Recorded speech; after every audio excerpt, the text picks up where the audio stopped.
세상의 모든 축구 이야기 풋볼 살롱입니다. 오늘은 축구 토토 승무패 38회차 챔피언스리그 14경기 현미경 분석 및 최종픽 공유로 인사를 드립니다. 승무패 38회차 같은 경우에는 주중 챔피언스리그 14경기로 구성이 됐기 때문에 화요일 저녁 9시 50분까지 판매를 합니다. 자료 취합 시간이 굉장히 짧았기 때문에 월요일 저녁 늦게 촬영을 해서 업로드를 해드리는 점은 양해를 해 주시기 바랍니다. 승무패 38회차 현미경 분석에 들어가기에 앞서 이번 승무패 37회차에서 풋볼살롱 멤버십 회원분께서 1등에 적중이 되셨습니다. 잠시 축하 영상 보시고 나서 바로 현미경 분석 38회차를 진행해 보도록 하겠습니다. 축구토토 승무패 37회차에서 풋볼살롱 멤버십 로열 회원이신 오늘도 축구님께서 1등에 적중이 되셨습니다. 이번 축구토토 승무패 37회차 같은 경우에는 전국에서 1등이 78명이 나오셨습니다. 비록 정배데이였지만 그래도 자동픽이 아니라 72,000원짜리 자신만의 조합으로 당당하게 1등이 적중이 되셨기 때문에 기쁨이 2배가 될 것 같습니다. 다시 한번 진심으로 축하의 말씀을 드리면서 많은 풋볼살롱 가족 여러분들께서도 축하의 말씀을 올려주시면 감사하겠습니다. 풋볼살롱은 축구토토 승무패뿐만 아니라 축구 프로토 역시 매 회차마다 분석 코멘트와 더불어서 구매픽을 공유를 드리고 있습니다. 이번 축구 프로토 72회차에서는 본전픽, 복구픽 2장이 적중이 되었습니다. 4.6배당 정도의 적중픽이 2장이 나왔고 아래 고배당 조합픽 같은 경우에는 아쉽게 한폴락 케이스들이 많았습니다. 풋볼살롱 멤버십으로 합류를 하시면 지금 보시는 축구토토 승무패 현미경 분석 자료를 유튜브 동영상이 올라가기 전에 먼저 받아보실 수 있습니다. 뿐만 아니라 승무패 최종픽 역시 빠르게 이미지로 확인을 하실 수 있도록 멤버십 회원 여러분들에게 이미지로 제공을 해드리고 있습니다.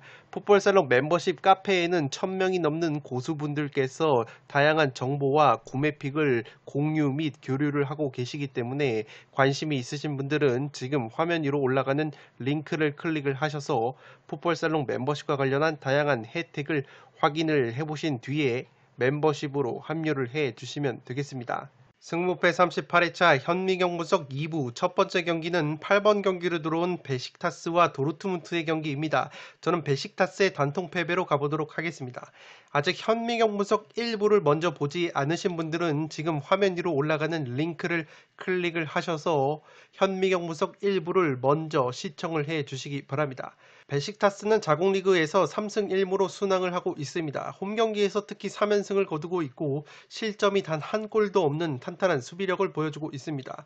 바르셀로나에서 베테랑 미드필더 피아니치 선수를 임대 영입을 했고 첼시 출신의 공격수 바추아이 선수가 활약을 하고 있습니다.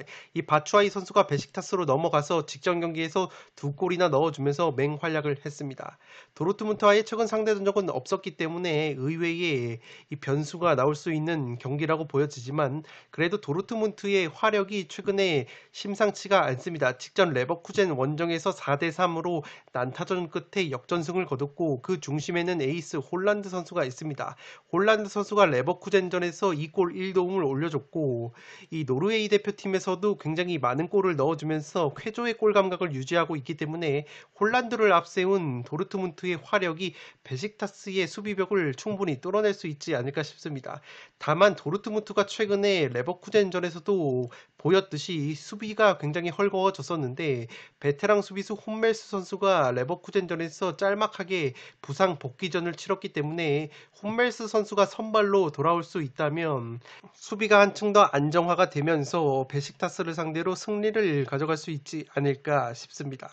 살롱 코멘트에서 정리를 해드리면 이 경기는 최근 A매치 포함해서 5경기 연속골을 기록 중인 홀란드를 앞세운 도르트문트가 좋은 경기를 할 수 있지 않나 싶습니다.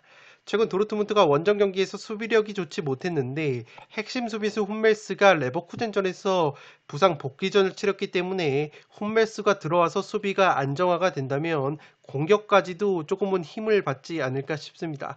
물론 베식타스가 홈 깡패 느낌이 있고 바추아이나 피아니치 같은 빅리그 빅클럽 경험이 있는 베테랑 자원들이 많지만 도르트문트를 넘기에는 굉장히 버거운 경기라고 생각이 됩니다.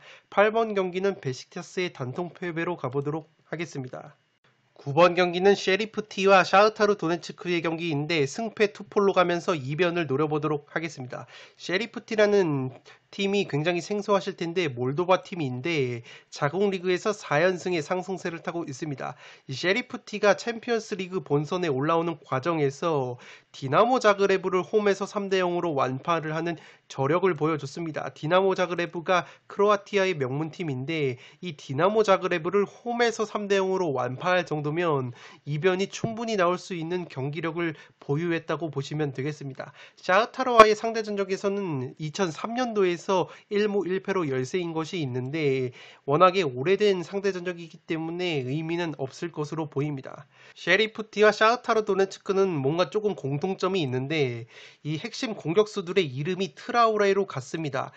셰리프티에는 아다마 트라오레라고 울버햄튼에서 활약을 하는 그 선수와 이름이 똑같은 아다마 트라오레가 있는데 이 선수가 디나모 자그레브전에서도 2골이나 넣어주면서 맹활약을 했고 샤흐타르에는 라시나 트라오레라는 트라오레가 있습니다. 이 선수 역시 리그에서 5골을 넣어주면서 트라오레의 맞대결이 관건이 될 것으로 보입니다. 샤흐타르 같은 경우에는 사스올로 출신 감독 데제르비 체제에서 공격 축구를 지향하기 때문에 이 화끈한 경기 내용이 있고 자국 리그 우크라이나 리그에서도 순항을 하고 있습니다. 살롱 코멘트에서 정리를 해드리면 액면가로는 샤흐타르 쪽이 챔피언스 리그 DNA가 조금 더 우세해 보이지만 셰리프티가 최종 예선에서 크로아티아의 디나모 자그레브를 홈 경기에서 3대 0 완패했던 저력을 고려하면 이 경기는 단통 승부를 보기에는 조금은 리스크가 있지 않을까 싶습니다. 양팀 모두 트라오레라는 이름을 쓰는 공격수들이 공격을 이끌고 있기 때문에 이 두 선수의 활약 여부에 따라서 승패가 갈릴 것으로 생각이 되고 다만 제가 무승부가 아니라 과감하게 이 셰리프티의 승리로 가는 이유는 샤흐타르가 데제르비 감독 체제에서 원체 공격 축구를 지향을 하기 때문에 원정에서 무리하게 공격을 전개할 경우에는 이 셰리프티에게 이 패배로 일격을 맞을 것 같은 느낌이 듭니다. 따라서 이 경기는 승패 투폴로 가면서 이변을 노려보도록 하겠습니다.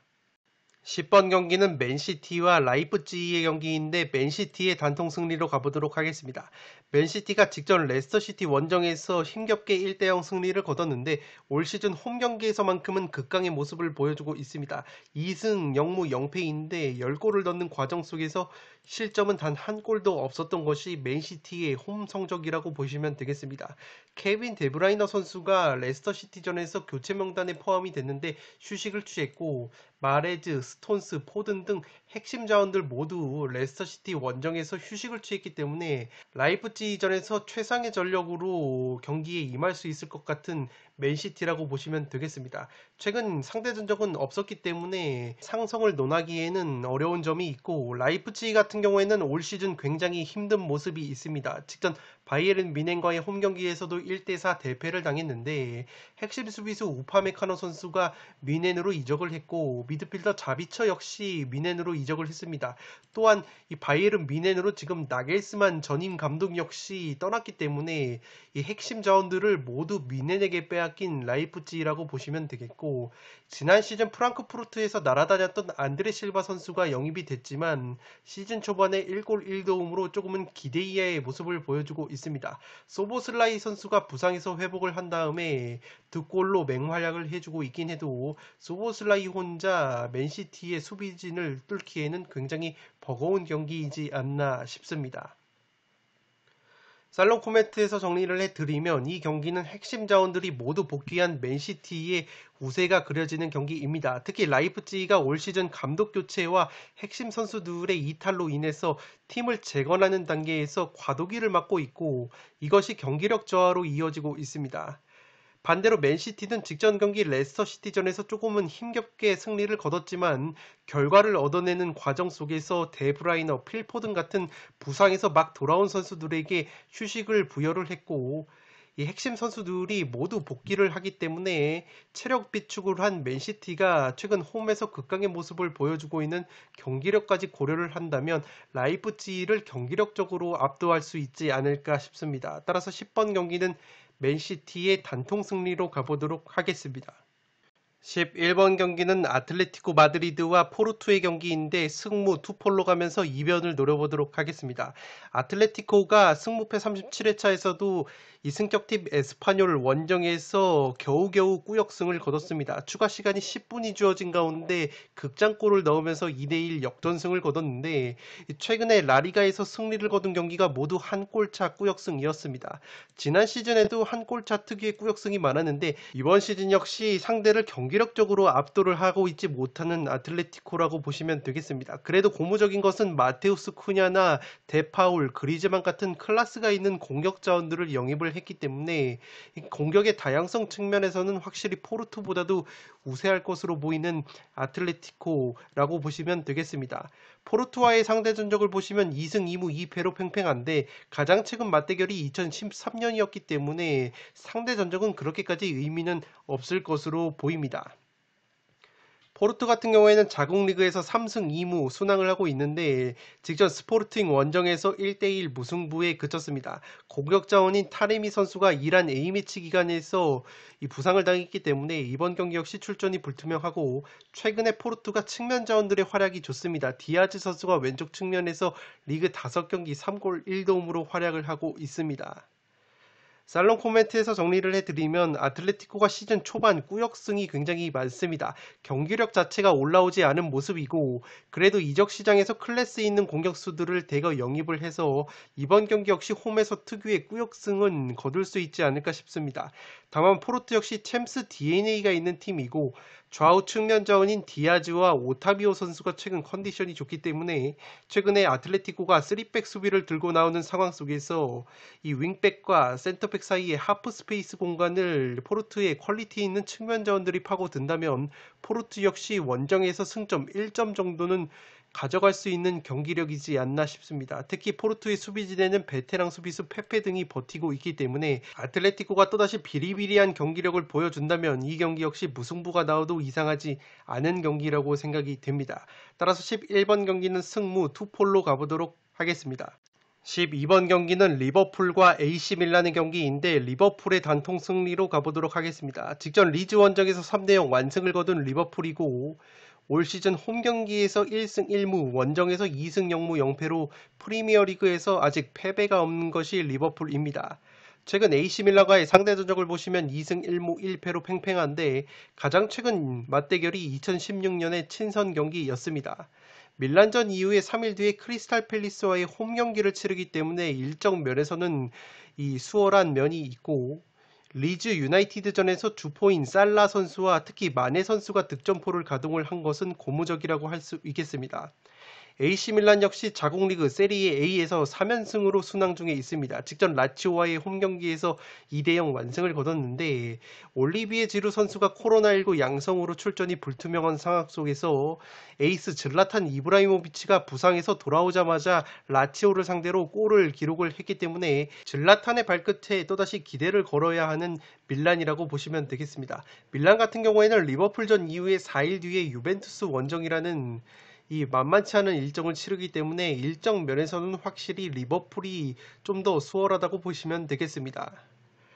살롱 코멘트에서 정리를 해드리면 일정 면에서 리버풀이 밀란보다 낫습니다. 밀란은 리버풀전 이후에 유벤투스 원정을 떠나야 하기 때문에 이번 경기 상당히 부담이 되는 일정이고 조별리그 단계라서 사실 리버풀 원정에서 힘을 뺄 수도 있겠지만 지금 B조가 리버풀, 아틀레티코 마드리드, 포르투, AC 밀란 죽음의 조가 형성이 되어 있기 때문에 조별리그 한 경기 한 경기가 소중한 상황입니다. 한 경기에서라도 미끄러진다면 죽음의 조이기 때문에 16강 진출을 장담을 할 수가 없습니다. 밀란 역시 리버풀 원정에서 최소 승점 1점을 노릴 수 있는 경기를 할 것으로 보이고 다만 제가 그래도 리버풀 쪽으로 가는 이유는 AC 밀란이 질라탄이 돌아오자마자 골을 넣은 것은 고무적이라고 할 수 있겠지만 리버풀의 중앙수비 조합인 반다이크와 마팁이 건재하기 때문에 이브라이모비치가 얼만큼 힘을 발휘할 수 있을지 의문입니다. 반다이크와 마팁이 첼시의 루카쿠를 상대로도 어느 정도 탄탄한 수비력을 보여줬기 때문에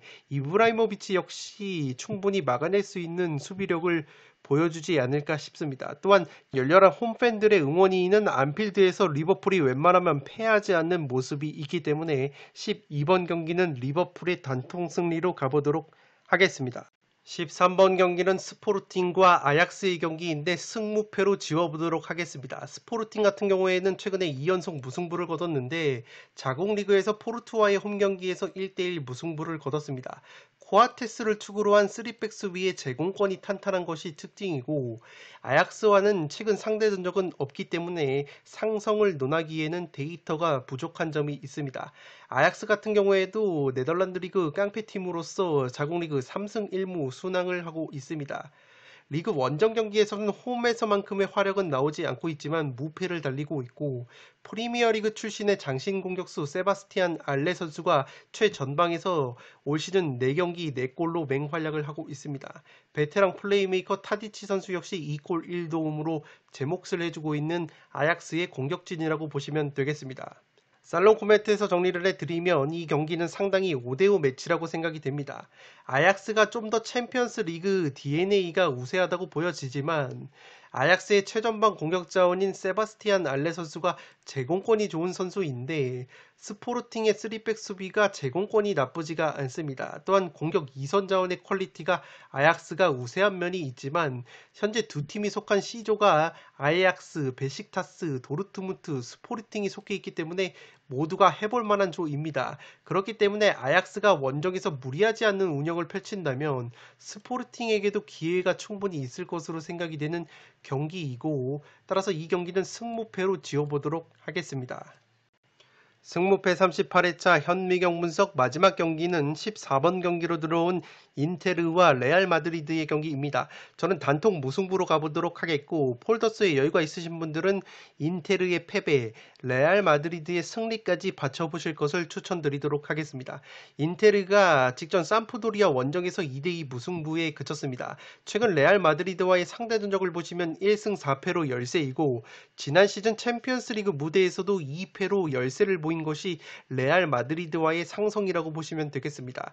인테르가 최전방 공격수인 루카쿠 선수가 첼시로 떠났기 때문에 에딘 제코라는 베테랑 공격수를 영입을 했는데 그래도 제코 선수가 기대 이상으로 제 몫을 해주고 있습니다.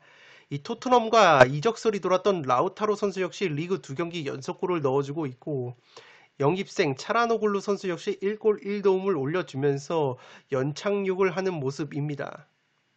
레알 마드리드 같은 경우에는 직전 셀타비고와의 홈경기에서 5대2 대승을 거뒀습니다. 주포인 벤제마 선수가 페널티킥 골을 포함해서 3골 1도움으로 맹활약을 했고 핵심 미드필더인 모드리치 선수가 부상해서 복귀를 했습니다. 영입생 까마빙가 선수가 데뷔골을 신고한 것도 고무적이라고 할 수 있겠습니다. 살롱 코멘트에서 정리를 해드리면 챔피언스리그 무대에서 레알만 만나면 최근에 작아졌던 인터밀란입니다. 지난 시즌에도 2패를 당했던 인테르인데 루카쿠 선수 이적 이후에 확실히 최전방의 무게감은 떨어졌지만 그래도 베테랑 공격수인 에딘 제코가 제 몫을 어느 정도 해주고 있습니다. 레알이 상성적으로 앞서는 면이 있지만 인테르의 홈 경기에다가 인터밀란의 스쿼드를 보시면 슈크리니아르, 데브리, 바스토니가 구축하는 3백 수비가 탄탄한 편이고 중원 역시 바렐라, 브로조비치, 차라놀루가 버티고 있기 때문에 베테랑 아르투로 비달 역시 옵션이 갖춰져 있는 인테르의 중원이 레알 마드리드를 상대로도 팽팽한 경기력을 보여줄 수 있지 않을까 싶습니다.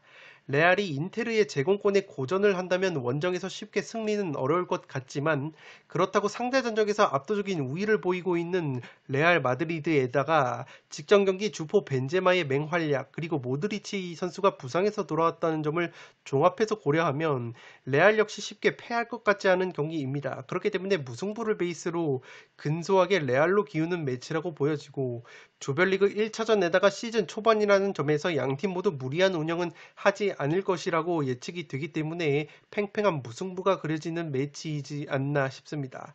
따라서 14번 경기는 단통 무승부로 가는데 폴더스에 여유가 있으신 분들은 투폴로 무패까지 추천을 드리도록 하겠습니다.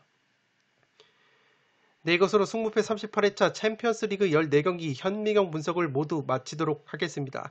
주중에 들어왔던 만큼 자료 취합 시간이 굉장히 짧았지만 최대한 살롱 가족 여러분들을 위해서 이 필요한 정보만 쏙쏙 골라서 업로드를 해드렸습니다. 저는 다가오는 승무패 39회차 현미경 분석으로 돌아올 것을 약속드리면서 이만 물러가 보도록 하겠습니다.